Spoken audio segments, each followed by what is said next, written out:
ನಮಸ್ಕಾರ. ಬೆಂಗಳೂರು ಬುಲ್ಸ್ ಆಟಗಾರರ ಪಟ್ಟಿ ಬಿಡುಗಡೆ. ಹೌದು, ಪ್ರೋ ಕಬಡ್ಡಿ ಸೀಸನ್ 11 ಆಟಗಾರರ ಪಟ್ಟಿಯನ್ನು ಬಿಡುಗಡೆಯನ್ನು ಮಾಡಿದ್ದಾರೆ. ಬನ್ನಿ ತಿಳಿಸ್ಕೊಡ್ತಾ ಬರ್ತೀನಿ, ಹೇಗಿದೆ ಬನ್ನಿ ತಿಳಿಸ್ಕೊಡ್ತಾ ಬರ್ತೀನಿ. ಹೌದು, ಇನ್ನು 15 ಮತ್ತು 16 ತಾರೀಕು PKL ಆಕ್ಷನ್ ನಡೀತಾ ಇದೆ. ಅದಕ್ಕಿಂತ ಮುಂಚೆನೇ PKL ಕೆಟಗರಿಯನ್ನು ರಿಲೀಸ್ ಮಾಡಿದ್ದಾರೆ. ಯಾರ್ಯಾರು ಯಾವ ಕೆಟಗರಿಯಲ್ಲಿ ಇದ್ದಾರೆ ಬನ್ನಿ ತಿಳಿಸ್ಕೊಡ್ತಾ ಬರ್ತೀನಿ. ಹೌದು, ನಮ್ಮ ಬೆಂಗಳೂರು ಬುಲ್ಸ್ ಆಟಗಾರರು ಯಾವ ಕೆಟಗರಿಯಲ್ಲಿದ್ದಾರೆ, ಕೆಟಗರಿ ಎ ಅಲ್ಲಿದ್ದಾರಾ, ಕೆಟಗರಿ ಬಿ ಅಲ್ಲಿದ್ದಾರಾ, ಕೆಟಗರಿ ಸಿ ಅಲ್ಲಿದ್ದಾರಾ ಅಂತ ಬಂದು ತಿಳಿಸ್ಕೊಡ್ತಾ ಬರ್ತೀನಿ. ಹೌದು, ನಿಮಗೆಲ್ಲ ತಿಳಿಸ್ಕೊಡ್ತಾ ಬರ್ತೀನಿ.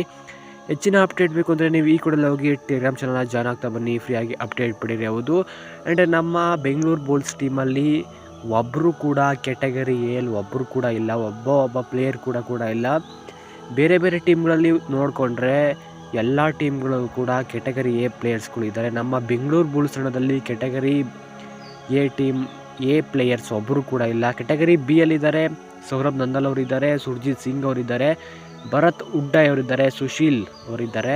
ಆ್ಯಂಡ್ ನಮ್ಮ ಬೆಂಗಳೂರು ಬುಲ್ಸ್ ತಂಡ ಕೋಟಿ ಖರ್ಚು ಮಾಡಿ ವಿಕಾಸ್ ಖಂಡೋಲ್ ಅವ್ರನ್ನ ಕರ್ಕೊತು. ಆದರೆ ವಿಕಾಸ್ ಖಂಡೋಲ್ ಅವರು ಕೆಟಗರಿ ಸಿ ಅಲ್ಲಿದ್ದಾರೆ. ನೋಡ್ತಾ ಇರ್ಬೋದು, ಯಾವ ಪ್ಲೇಯರ್ಸ್ಗಳು ಕೂಡ ಕೆಟಗರಿ ಸಿ ಅಲ್ಲಿದ್ದಾರೆ. ಆ್ಯಂಡ್ ಪ್ರಮುಖ ಪ್ಲೇಯರ್ಗಳು ಕೂಡ category C ಅಲ್ಲಿದ್ದಾರೆ.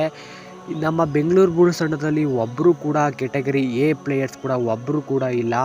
And category B ಅಲ್ಲಿ ಟೋಟಲ್ ಪ್ಲೇಯರ್ಸ್ಗಳಿದ್ದಾರೆ. ಕೆಟಗರಿಯಲ್ಲಿ 4 ಜನ ಪ್ಲೇಯರ್ಸ್ಗಳಿದ್ದಾರೆ. ಸೌರಭ್ ನಂದಲ್ಲು ಮತ್ತು ಭರತ್ ಹುಡ್ಡಾ, ಸುರ್ಜಿತ್ ಸಿಂಗು, ಸುಶೀಲ್ ಅವರಿದ್ದಾರೆ. 4 ಜನ ಮಾತ್ರ ಕೆಟಗರಿ ಬಿ ಅಲ್ಲಿರೋದು. ಕೆಟಗರಿ ಎ ಒಬ್ಬರು ಕೂಡ ಇಲ್ಲ. ಈ ಸರಿ ಆಕ್ಷನ್ನಲ್ಲಿ ಒಳ್ಳೊಳ್ಳೆ ಪ್ಲೇಯರ್ಸ್ನ ಪಿಕ್ ಮಾಡಬೇಕು. ಯುವ ಆಟಗಾರರಿಗೆ ಹೆಚ್ಚು ಮಣೆಯನ್ನು ಹಾಕಬೇಕು ಈ ಸಲ. ಆ್ಯಂಡ್ ಕರ್ನಾಟಕ ಪ್ಲೇಯರ್ಸ್ಗಳಿಗೂ ಕೂಡ ಹೆಚ್ಚು ಮಣೆಯನ್ನು ಹಾಕಬೇಕು ಅಂತ ಹೇಳಕ್ಕೆ ಇಷ್ಟಪಡ್ತೀನಿ. ಹೌದು, ನಿಮಗೆ ಹೆಚ್ಚಿನ ಅಪ್ಡೇಟ್ ಬೇಕು ಅಂದರೆ ನೀವು ಈ ಕೂಡಲೇ ಹೋಗಿ ಟೆಲಿಗ್ರಾಮ್ ಚಾನಲ್ನ ಜಾಯ್ನ್ ಆಗ್ತಾ ಬನ್ನಿ. ಲಿಂಕು ಬಯೋದಲ್ಲಿರುತ್ತೆ. ಈ ಕೂಡಲೇ ಜಾಯ್ನ್ ಆಗಿ ಫ್ರೀಯಾಗಿ ಅಪ್ಡೇಟ್ ಪಡೀರಿ. Thank you.